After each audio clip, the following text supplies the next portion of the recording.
Okay, so we will go ahead and get started. Welcome, everybody. My name is Robin Mooring, and I am the Students at Work Program Coordinator. And this is our Students at Work Skilled Trades Industry Spotlight Day.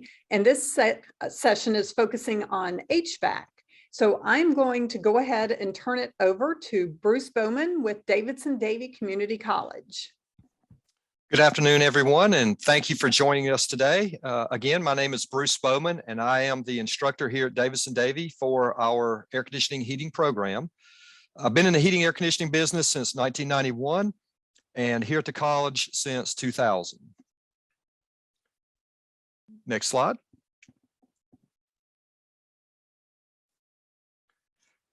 For those joining us throughout North Carolina, Davidson Davie, we're located right in the heart of North Carolina in the Piedmont region. So give you an idea of where we're located. Some of our companies that we'll be talking about, you can kind of have an idea of where we're discussing. Next slide. So to start with, let's talk about what air conditioning, heating, and refrigeration technology is all about. And I'll just read you the slide here as we have it. We provide specialized training and lab experience to prepare students for employment in the field. When you're within our program, you learn to install, diagnose, repair, maintain residential, commercial heating air conditioning systems, as well as refrigeration systems.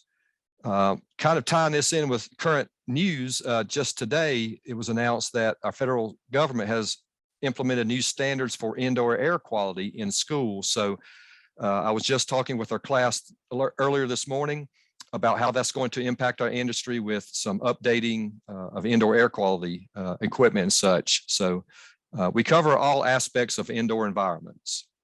We have a quick little video here, about 2 minutes, that we'll take a look at just to give you an idea of some of the career paths.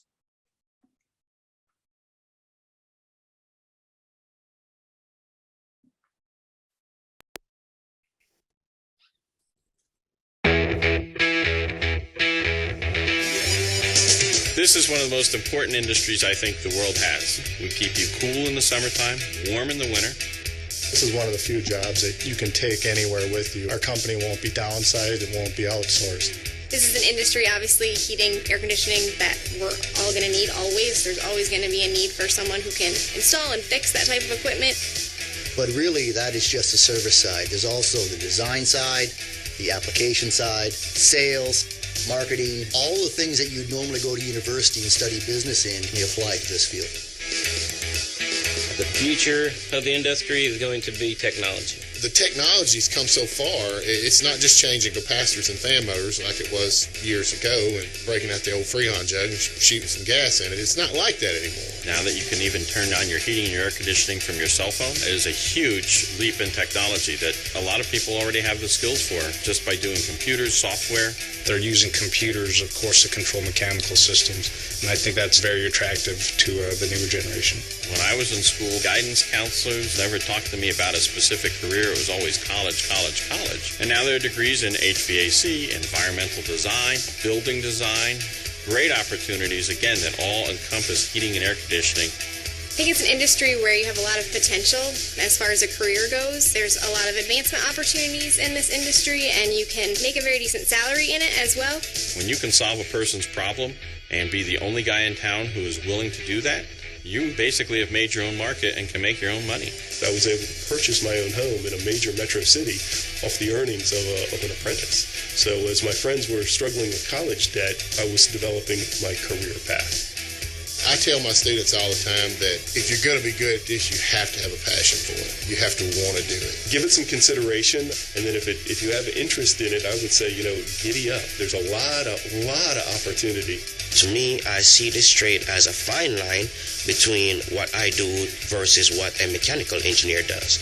I would say to that parent that frowns upon career and technical education, especially HVAC, come ride with me in my truck one day. And I'll change your mind, I promise.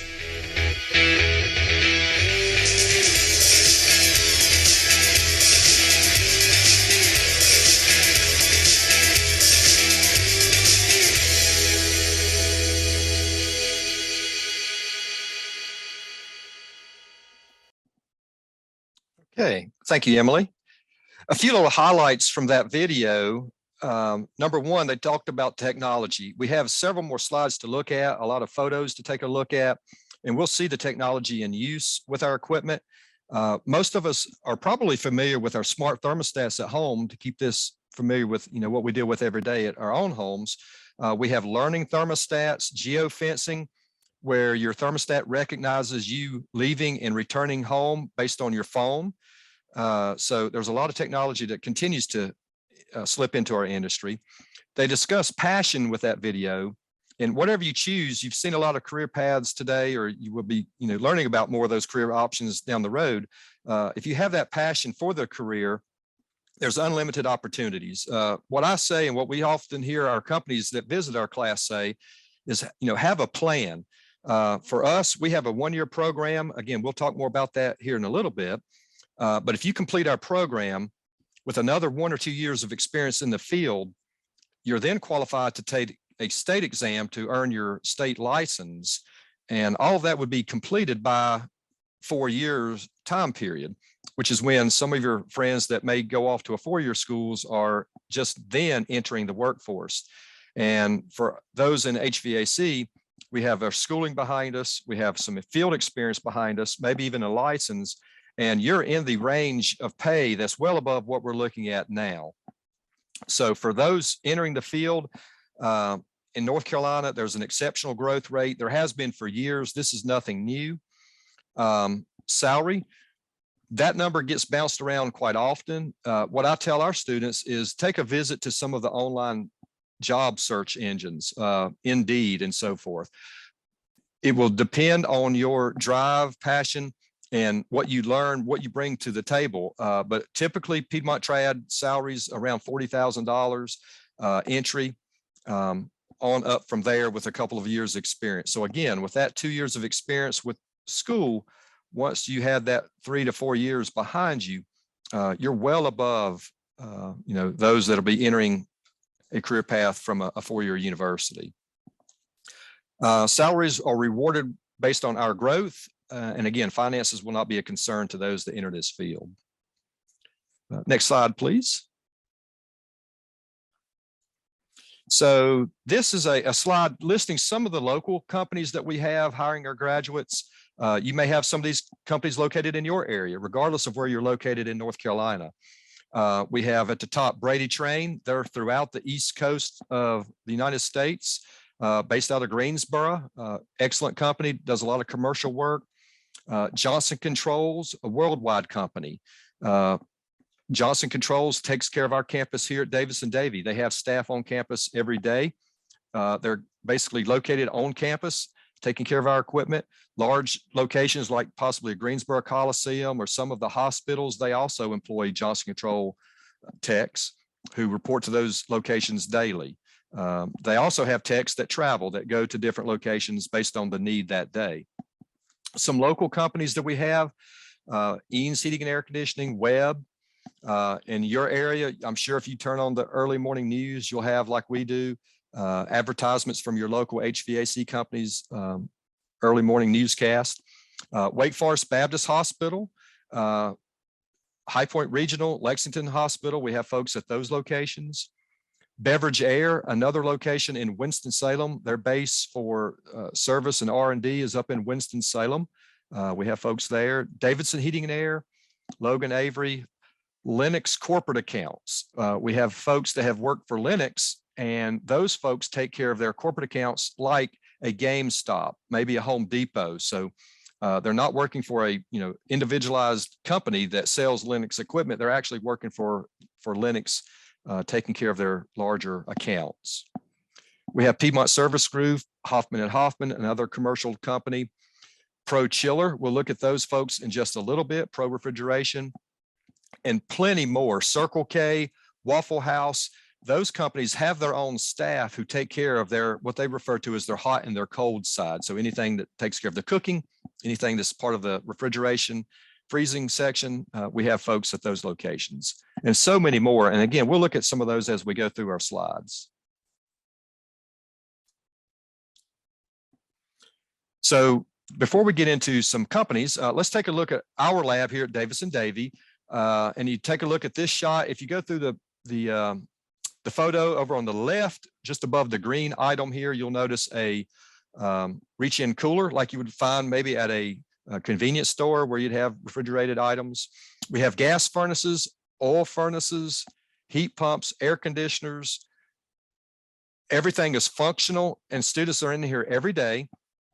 The goal would be, regardless of the type of equipment that you're working on, our students should be able to identify every component in that unit, be able to read a wiring diagram and electrical schematic for that unit, and do some basic troubleshooting and preventative maintenance and some service, again, regardless of the type of equipment that it is. Some of the things you can't see here are ice machines and commercial freezers, commercial refrigeration units, walk-in freezers. Those are located in another lab. We have work tables. We build sheet metal fittings, fabricate ductwork. Next slide, please. This is another view of our lab. And again, if you take a look, you'll see some package units. These could be located on the rooftop. And again, some of the metal fittings, here's a duct system overhead. All of that is part of our program. So it's not only equipment, but we size equipment, we size duct work, we have code courses. So it's an all-encompassing program covering so many different areas that we touch every day. Next slide. All right, so what I've put together here is just a few photos of some jobs that local heating and air conditioning companies have embarked on. Top left photos, that's a commercial package unit being installed. Of course, you have a crane there setting the equipment on a big commercial project. The top right is an overhead duct system. So we talked about fabrication of duct. There's careers in just sheet metal fabrication, but you have a duct system being installed there. Bottom left, we notice that is a commercial mechanical room. So as we go through some of these career paths and such, on the commercial end, you'll notice that these are not attics and crawl spaces like we're familiar with. These are in larger environments where we have space to work, and a little bit cleaner environment in some cases, like this mechanical room on the bottom left there. On the bottom right, that's a mini split. Mini splits are becoming very popular throughout the industry with variable refrigerant flow. So we do have those in our shop, and you'll be dealing with those in the field as well. Next slide. So the previous slide was showing some commercial applications. This slide focuses on the refrigeration industry. And each of these industries is unique, and the folks who go into those industries pretty much stay in that pathway. In other words, you're not working on a walk-in cooler today and a residential heat pump tomorrow. If you're working for a residential company, you take care of heating and cooling on homes primarily. If you're in refrigeration, you're working on restaurants and the like. Commercial, you're in larger buildings, taking care of larger boilers, chillers, and such for heavier, larger locations. But this photo, we have a display cabinet, a reach-in display cabinet, a commercial freezer, a walk-in freezer. And on the bottom left, we mentioned Pro Chiller, Pro Refrigeration earlier. That's a unit that is actually built right here in North Carolina in Advance, just on the other side of Mocksville in Davie County. Those folks joined us several years ago. They are based in Seattle, Washington, and moved to North Carolina for a second location due to the number of dairies in our state and around, as well as the microbreweries. So the production of these happens in advance. And what's neat also, earlier on, we talked about or listened to the video where the gentleman mentioned adding gas to a system. Well, Pro Refrigeration in Advance just sold and located a few of the brand new chillers using carbon dioxide built right here in North Carolina. So we talk about efficiencies and greener renewable type equipment. We're now using carbon dioxide as a refrigerant, and the first units built by Pro Refrigeration just went out a few months ago. And what's kind of ironic, they were built in North Carolina and they shipped them out to California. So that recently has happened. We'll see more of that, fewer and fewer refrigerants that damage the ozone and more of the flammable refrigerants like a propane or carbon dioxide being put to use. So again, that's on the refrigeration side. Next slide, please. We have students that enter facility work. So we have a photo of Wake Forest Baptist Hospital, the High Point Regional Hospital, top left. Top right is Lexington Hospital. Bottom right, Wake Forest Baptist, and bottom left, the Waffle House. And again, those folks have their own staff who take care of their HVAC equipments and needs. Tying this in with refrigeration, we have a gentleman who was hired by High Point Hospital several years ago. It's a 9-story building. So you can imagine how many ice machines are located in a hospital due to the health environment. So he was basically the specialist on their ice machines. So 9 floors, you have 3 or 4 machines per floor, 36 to 50 ice machines that need to be maintained and taken care of. So again, just some hospitals and different ideas for employment opportunities. Next slide. So if we're not interested in commercial, or refrigeration, we have folks that enter the supply chain side of the industry. So working for one of our distributors, selling equipment, selling supplies and parts. We have folks who go into the residential market. Gentleman on the right here doing a service on a heat pump. So again, that's a huge market and a big need there.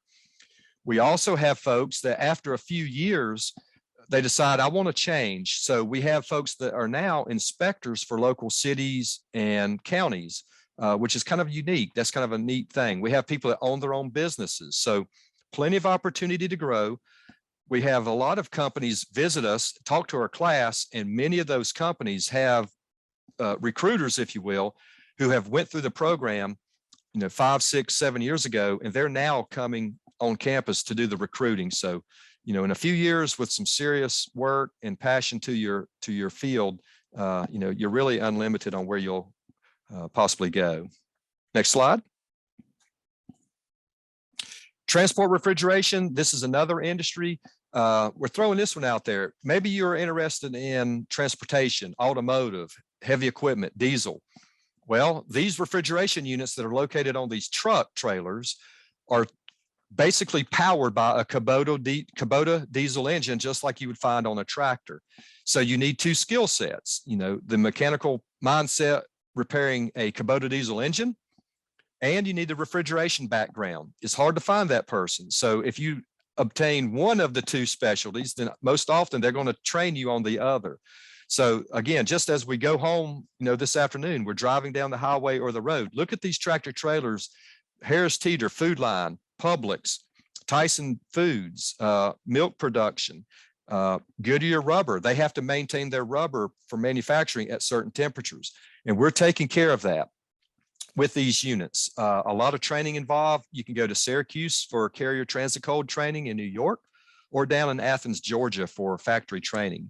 So these folks generally work in a shop like you would find in an automotive repair shop. So they're based, in that one location, and the equipment is brought to them in most cases. They do have fleets that would perform a service call if necessary on a highway. Okay, next slide. So we've talked about the different career options. So what are your pathways with training at a community college? Well, for Davidson-Davie, we have a 1-year diploma. That diploma can be earned in 3 semesters. And for us, that means 9 months on campus, with the summer term happening online in June and July for 8 weeks. That's a convenient thing for us, and we'll talk about that here in a second with another slide. But a 1-year diploma, and our folks go to work in any of the industries that you've heard about or any of the companies that you've seen, plus so many more. We do offer shorter term certificates. If someone just wants a bit or piece of our program, they can also earn a certificate focusing on just one area of our industry. Next slide. We've kind of discussed this already. We do make every effort to allow students to enter fall, spring, or summer. So that happens. So if you maybe take a semester off, say, I'm going to start in the spring, we can let that happen here at Davidson-Davie. We'll talk about checking your local community college because that does vary throughout North Carolina as to when they may prefer you to begin. The best time would be, regardless of where you're located, the fall term in August. However, we do allow entry any other term. We discussed some possible employment upon graduation. We've discussed some of these items. Arneg is one we did not touch on earlier. Arneg is an Italian company located here in Lexington, huge company, and they manufacture every item that you would find inside of a supermarket. And it's very high-end equipment. So all of the display cabinets, the refrigeration equipment, and so forth is produced by Arneg. And we have a location here in Lexington that does that production. So it may not be heating air conditioning technician. You may go to work in a manufacturing facility for Arneg or Pro and actually build the equipment. And once again, we do take pride with hands-on training, but make no mistake, there is learning outside of the classroom. We do have a textbook, we have homework, and so forth. So, you know, there is work to be put in outside of the day-to-day hands-on activities on campus. Next slide. This is our sequence sheet. So hopefully, regardless of, again, where you are in North Carolina, your community college, if they have a heating and air conditioning program, would be able to offer you something like this, where you could see which courses occur during each term and the times they're available. So we have a heating course, Intro to Electricity, refrigerant certification, and a refrigeration class. That's the fall term. Indoor air quality is also part of the fall term. Spring, we have an air conditioning and a heat pump course, system design class, and a duct systems course, along with a code. Of all of these courses, when we bring companies to campus to talk to our class or just talk to us as an advisory role, the number one thing they talk about is the individual.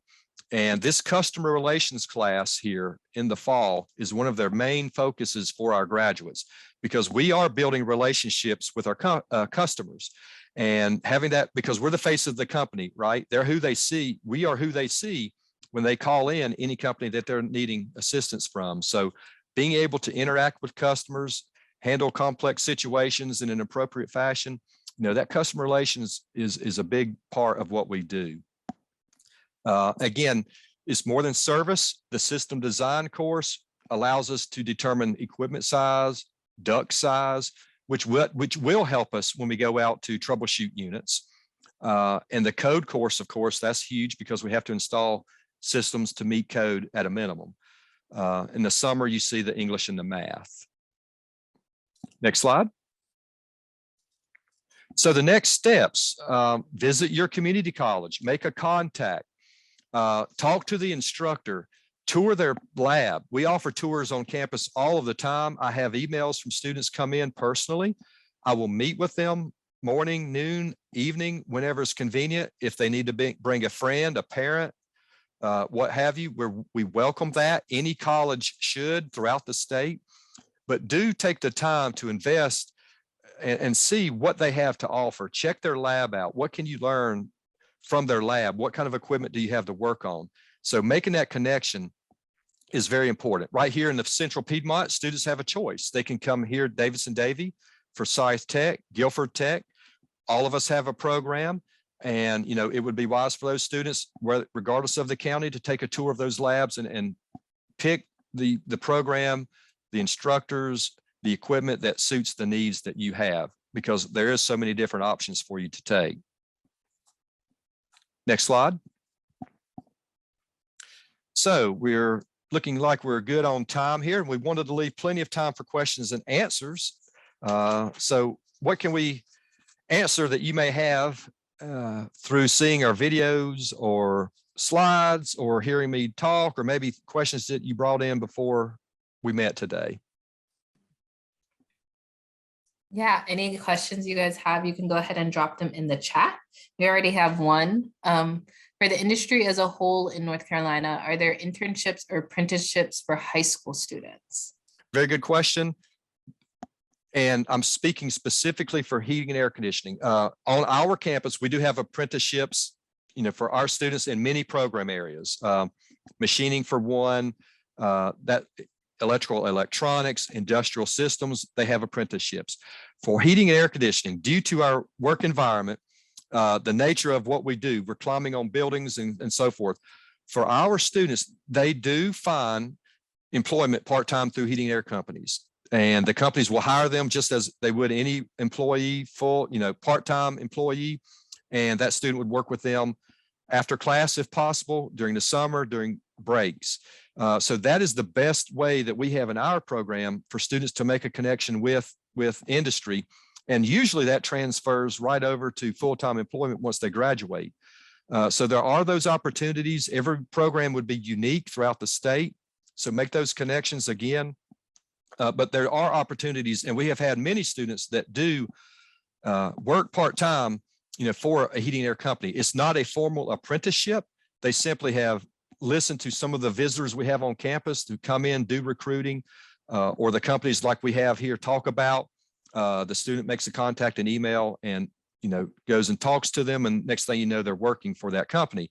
The unique thing with us, we talked about the different career paths, because some folks want to do commercial refrigeration like at a supermarket, residential, refrigeration for tractor trailer refrigeration, or service, industrial maintenance type work at a hospital. So with so many unique pathways, you can take our training and go each direction. And it's best for those folks to find the best, fit for them based on their interest. So, but yes, short answer, yes, there's plenty of jobs part-time. Many of our students work, they may work second or third shift in some other industry while they're in school, just because of the number of hours they need. If they need full-time hours, then they're going to have to find something else, probably to obtain that number of hours. Thank you. Another question is, what are some of the classes that students should take in high school if they know they may be interested in HVAC? And that's an excellent question. We talked about system design and so forth. So basic geometry, we do, we're working on that class now, a basic geometry course, basic math skills. Of course, those are critical. Writing, English classes. I know some folks do not like, writing long drawn out papers and such, but hopefully you do, because we do write reports, and every job we go to, we're turning in a report on our findings. And that's something else tied into that customer relations course that we try to have our students work with, is, being able to write a report professionally, using terminology, not texting language or these abbreviations or so forth, but something that, regardless of the customer's background, age, anything of that nature, they could understand what we've done. So, pretty much just the basic, high school courses, and you would be in good shape. Awesome. The next question, Kathy Brewer, first she said, love your lab. And then they said, how would you suggest we promote this program to female students? Excellent question. And I should have put females in our discussion. We have had several females go through the program. The females perform at the highest level, regardless of the year that we've had females in the program. And they all find employment within the industry and enjoy their work. The most recent female we had, she sent me pictures. I stay connected with our students. Her company provided her a van. They put her name on the van. So she sent me a photo of that. Because, and again, often a lot of our females are more focused on details, attention to detail. So they do very well in this program. It is usually, you see more men in the industry than females, but we have a huge need for all. So we would welcome females to join us, and they perform well when they do choose this route. Absolutely. Awesome. How do established HVAC professionals keep up with technology changes? Is there continuing education required? Another excellent question. And once again, it's a one-year program, and sometimes students will choose a program because, hey, it's only 1 year, I can go to work. That is true. But we talked about the passion, we talked about growth and so forth. So for any of our major manufacturers, Carrier, Lennox, Carrier Transit Cold, regardless, they offer training. Now, some of it, and more often than not, especially now that we're coming out of the pandemic, remote training, because it is very expensive to send someone to training. Of course, hotels, travel, lost time, work, the cost of the training itself.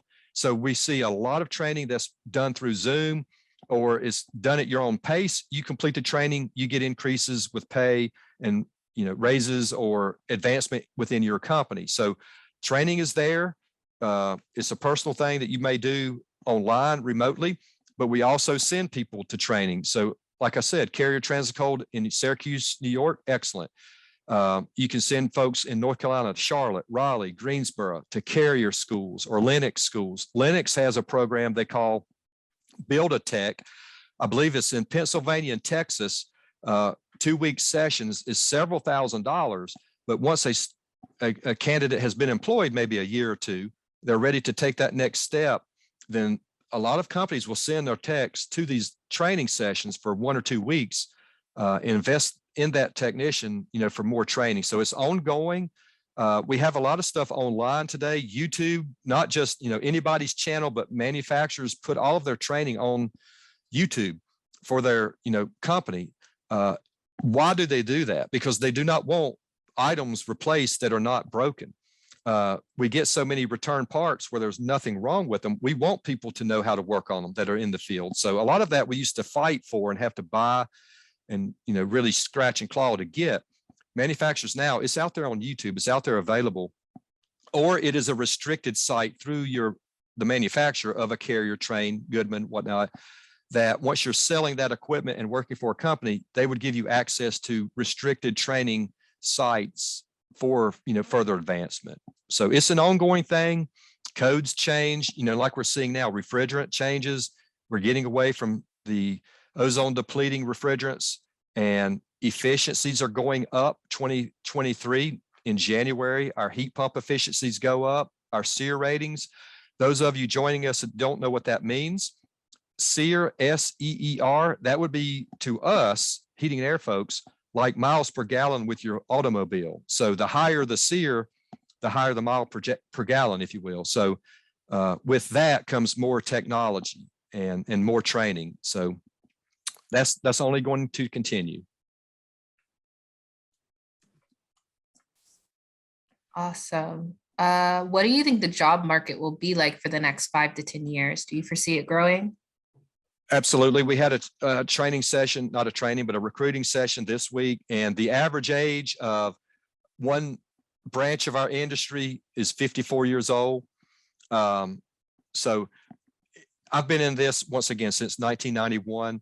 The demand has always been there. It will continue to be there. We need people that can critically think, troubleshoot, have that mindset. They enjoy possibly the outdoors because we're out and about, we're moving, you know, we make the personal connection with customers. We're not afraid of technology. Our calls, you know, come in on tablets or your phone, and you're inputting data from your job, you know, into your tablet or phone. It goes right back to the customer. So they know what we're doing.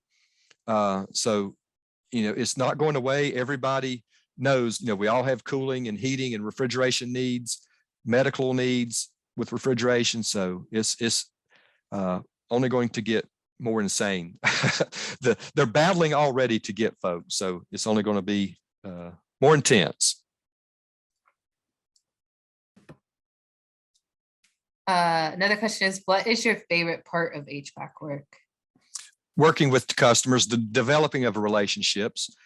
There's a sense, you know, if you work in certain environments, maybe a manufacturing environment, you go in, and that's great for some folks. They go in and do the same task every day, and that's fine. For most of us in this field, we make a personal connection with a company, a business owner, you know, the office manager, whatever, a homeowner, and they know us, they request us, and when we go, you know, we're there for a reason, probably, maybe just to do a checkup, but they're either hot, cold, something's thawing out, or something's, you know, too hot, whatever, too cold. So there's a great deal of satisfaction with leaving and making someone situation better, you know, fixing something that was broken, figuring out a problem. So that's the big part for me is, you know, the relationships and the satisfaction that comes from, you know, seeing something repaired, installing equipment, taking something out that maybe costs a customer, you know, $200 a month to operate. you put in a new equipment and it costs them $130 to operate.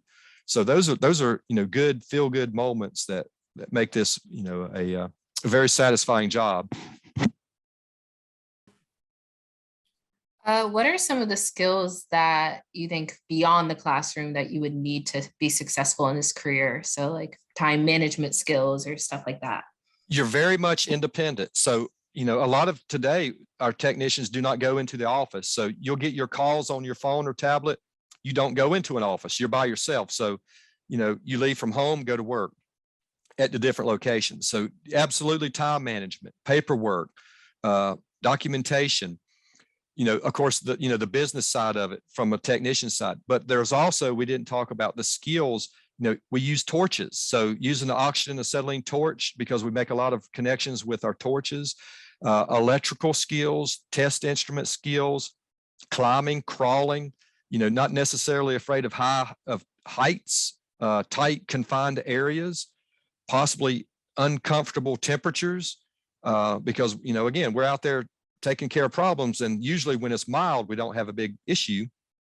So when it's very hot, very cold, that's when we're at our busiest. So those would be some of the bigger pieces to kind of keep in your mind.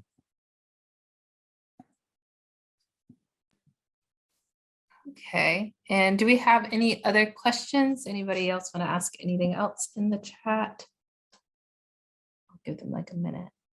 And while you're thinking, I can throw a few more things out. We often get some certification type questions. So try to separate yourself from one another. We have industry recognized certifications called NATE, North American Technician Excellence, similar to an automotive ASE certified type technician. Those are very difficult tests, very expensive. And after a few years of experience in the field, you could take those tests and again, separate yourself from your peers, have those certifications. A lot of companies really do prefer that you have those.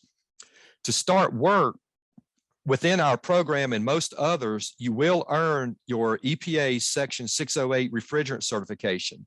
So we take that course in the fall.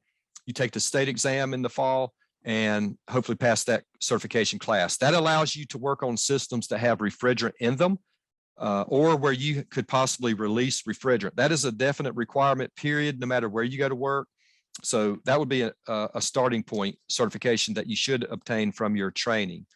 And then again, we talked about licensing. That would allow you to actually open up your own company, or if you're working for a larger company, they would prefer that you have a license, based on the number of employees there. So, those are some of the credentials that we could strive to obtain within a reasonable, amount of time of entering our field. You just mentioned about the licensing to open your own company. That was another question. Do most people work for a company, or do a lot of people end up starting their own companies? The majority work for a company. However, this industry is something that, again, I tell our students, I doubt you could open up a hardware store and compete with the big box hardware stores. Heating, air conditioning, due to relationships that we build, is still something, if somebody had the drive and the passion to do it, they could absolutely open up their own company. It would take 5, 6, 8 years of experience in the field, learning the installation side, the service side, the networking with, local utility companies, the power companies, the gas companies, but it's absolutely something that could be done. And if that's the route you chose, then you would need to have your license. If you're working for a company, you do not need a license. You would simply need your refrigerant certification, the EPA card. Piggybacking off of that, in your programs, do you guys teach any of that kind of, I know you said they'd have to write reports, and so they get maybe a little touch of that business side, but do you guys teach anything like that in your program? We try to link our English courses. They know what our students need. So they try to, personalize, if you will, the English class that they take in the summer to touch on a lot of that. So we do look at that, and that is a thought. Same thing with our math. We try to focus our math courses, on the programs that students are enrolled in, because that's, important. We have cosmetology. If those students are taking an English or a math, then they would try to focus their English and math toward that career path. Good question. And I think that might be, we haven't gotten any more questions in the chat yet. So I think we might go ahead and wrap things up. They're like right at time. Okay. Thank you again, Bruce, for joining us today. It's been a wonderful presentation. Thank you to all the students and teachers who joined. A reminder to the teachers to please have your students fill out those feedback surveys that Robin had sent out. And if you guys have any questions that you didn't get to ask during the chat today, go ahead and send those to Robin and she can make sure that they're forwarded to Bruce. And Bruce, if you have anything that you'd like us to share with the students, any flyers or anything, you can also send that to Robin and she can send that out to the teachers. Okay. Thank you again to everybody who came today. It's been a wonderful day. Thank you to the people who came to multiple sessions. We really enjoyed having everyone. And everybody have a great, wonderful rest of your day. Okay. Thank you everyone for joining. Bye.